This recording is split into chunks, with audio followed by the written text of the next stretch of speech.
Hey collectors, Anthony from Hasbro here, and today we're taking a look at another Transformers collaborative, this time with Naruto Shippuden. And in front of you, you see Kurama and Gamakichi. And yeah, they are anime characters who transform from beast modes to robot mode. And they actually came like this, which I guess was to entice maybe Transformers fans, because, you know, Naruto fans are already going to buy them. So anyway, of course, it did come with instructions and a don't hurt yourself paper. So remember, don't hurt yourself. And then here is the box. They did it like in the shape of a scroll, which is nifty, and it has the 2025 anniversary symbol here. Because I think Naruto is like 25 years old, maybe. Late 96, I think. No, 30 years old. Okay, so yeah, that works out really nicely. And then here's the back of the box. So you see Kurama's forms and Gamakichi's forms, and then the top, of course, has the forms, and bottom has a bunch of words, and that is all she wrote. Okay, packed with them, of course, is the Rasen Shuriken, which messed up Naruto's arm. He's not technically allowed to use it, but here it is. It's the Rasengan in the middle with the Shuriken blade. Then, of course, here's a regular Rasengan, and I don't know how well you can see the detailing on these. Because they're translucent, but there's detailing. And then of course there's two chakra footprints. Basically, when they power up, they can use it, and they focus it, they can climb on trees and whatnot. And then he also comes with a blade, well, two different types of blades. This one actually is like his dad's, and then this one is just a regular kunai. So yeah, they got that. And then Gamakichi comes with this scroll, and then you can, I believe you could, this is like a knife. Yeah, so this is a knife. It has a blade. So yeah, that is basically what they came with. So Kurama is the Cheetor mold, except with extra parts, which you can see down here. Technically the bottom's supposed to be up, but it's such a pain to get into place. I'm afraid to break it, so I think it's just going to stay down. And then Gamakichi, which we'll look at first, he's small. And Gamakichi uses the rat trap mold. As you can tell, he's a very small guy. There are some desired remolds or recolors people like because of the frog form. So hey, maybe they'll get their wish. But yeah, definitely the rat trap mold. And he has hands just hanging off his back here. But he can hold the scroll and the blade. There we go. Come on, no. Hands are on ball joint. Well, the wrists technically are on ball joint. Elbows are on ball joints. I guess it's elbows. But yeah, and then we can take those off. And I believe once we get them converted, you can hold the scroll in his mouth. So let's kind of get these out of the way here and see if we can do this, because okay, it looks like, let's see. Okay, so these come down, and this comes down, and then see if I can get this to flip up. Do I turn the head around? So there's like a trap back here. I'm trying to get up. There we go. Cover up the head, then it fills in the back.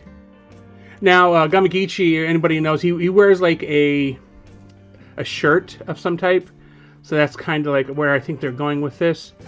And I'm going to fold up his legs, and they should just go into this compartment here to be out of the way. And there are, yeah, there's a little bit here and a tab here that they should attach to, which they do. Get it there. So we put those away. Then we continue sliding this backwards. And then we can finish off the legs. Like that, which way is the way to do the legs? Because these are the top of the feet. So one would think this way, right? Let's see. And we'll see in a sec. Here's the arms. So, I mean, he definitely can jump. Is this? Oh, I see. Okay. Here we go. So legs like this, and we get a frog. And does his mouth open? Yeah, it does. So you can hold the scroll or the knife in his mouth. There's a little tab here. If I can get this in. There we go. And then just put the knife in. So I think it's like a 2 or 3 millimeter port. So yeah, he can hold those things in his mouth.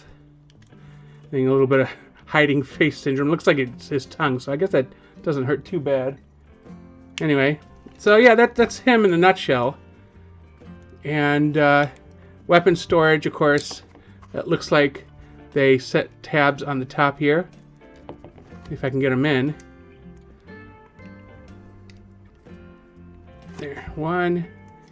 And then, I don't know which way I want to do this. 2. Oh.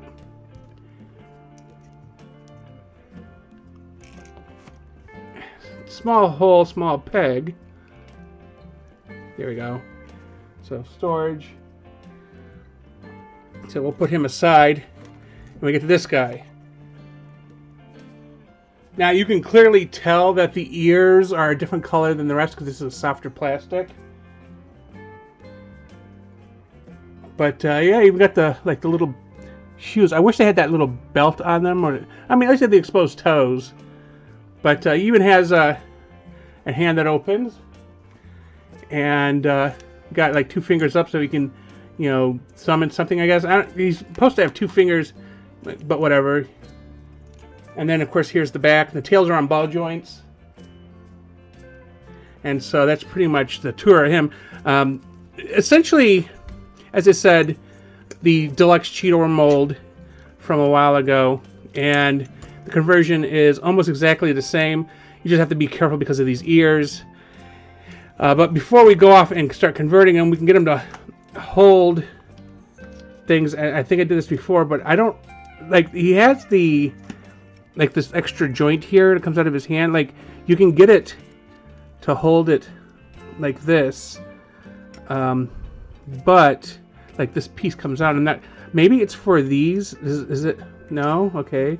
If oh, maybe I put these in and then slide it shut. Okay, yeah, then he can grab these. Okay, so that's what that's for. So as you can see, he can hold it. Can he slide this one in? Yeah, so he can hold both of them. And then this one, the Sharingan has like a, I don't know, is that a 3 millimeter port? I don't know if it's 5. It looks smaller than these, but I don't know. Can he just stick it on his foot to do the Rasengan on his foot? Yeah, Rasengan on foot. Okay, so there is storage for these two on the sides here. If you've watched Naruto, you know that you typically have like pouches and stuff to store your stuff. Usually on the bandaged leg there is a pouch attached, but obviously they didn't do that for this one. And I don't know why, but yeah, let's see. There we go. Get his arm in the right way. So yeah, it's pretty good. Even got the little headband, little Leaf Village headband down there. Anyway, let's convert them. So take these off, throw them aside. So again, conversion is similar to Cheetor. We just pull the side panels, although I may have forgotten to pull one earlier, but hey, whatever. And then these just kind of attach here. There's like a little connector, keeps them straight. I don't think you have to do anything special with the hands. I just keep them tucked in. But once you do that, I'm going to move the feet around. You have to pull the head up. This is my least favorite part of the Cheetor. Although now that I've done it at least once, it's already loose. So I guess that's not too bad. Head has to be turned around because you're going to fold this in like this. Then once you've done that, then you can close up this piece here. And as you see, you can connect everything together, or at least in theory you can. There we go. Then close off the side panels to fill in the gap. And then you can put the legs leg arms down.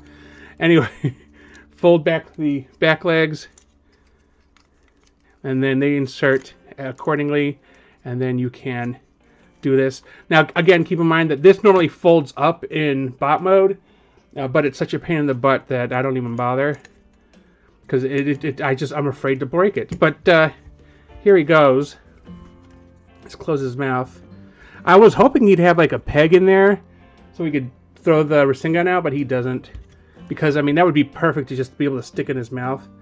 But in that short clip, I basically had his teeth clamp it. But yeah, so yeah, you can tails up, make him look vicious. These different angles. Yeah, I kind of wish you could adjust the position of his head, because you got the kind of the Sharingan eyes, the little red eyes. Yeah, basically, again, Cheetor mode. If you're familiar with it, you know. They have the extra bits here to move these, which is fine. Kind of reminds me of the Beast Wars Inferno, the way his tail sets. But yeah, they don't clamp in or anything. So yeah, that's it for that. Of course, he can wear these still on his front paws. Get in there, because they're just pegs, just like they could on the feet. And I don't think. I mean, you could still use the same storage points, obviously, and reattach these onto the side. Yeah, get in there. Gotta be specific, like on that. No angles here.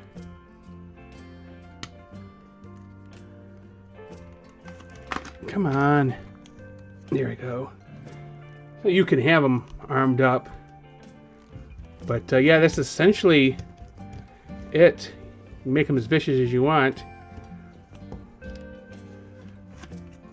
There we go. And then here's the extra stuff. So yeah, if you're a Naruto fan and a Transformers fan, it's like, why not? I realize that you're paying like basically a $25 figure and a $10 figure, and you're paying like a $20 premium on it, but that's licensing. If you're a real collector of Transformers, you know this by now. Licensing is why some things are so expensive. So it's definitely worth it if you're a fan of both franchises. Maybe not if you're only a franchise fan of one, but you know, your call. With that said, tell me in the comments your thoughts on this video. Did you like what you saw, and how was your experience with it? If you would like to see more, check out the on-screen recommendation. Do not forget to like this video and subscribe to this channel to keep up to date with our latest content. Thanks for watching.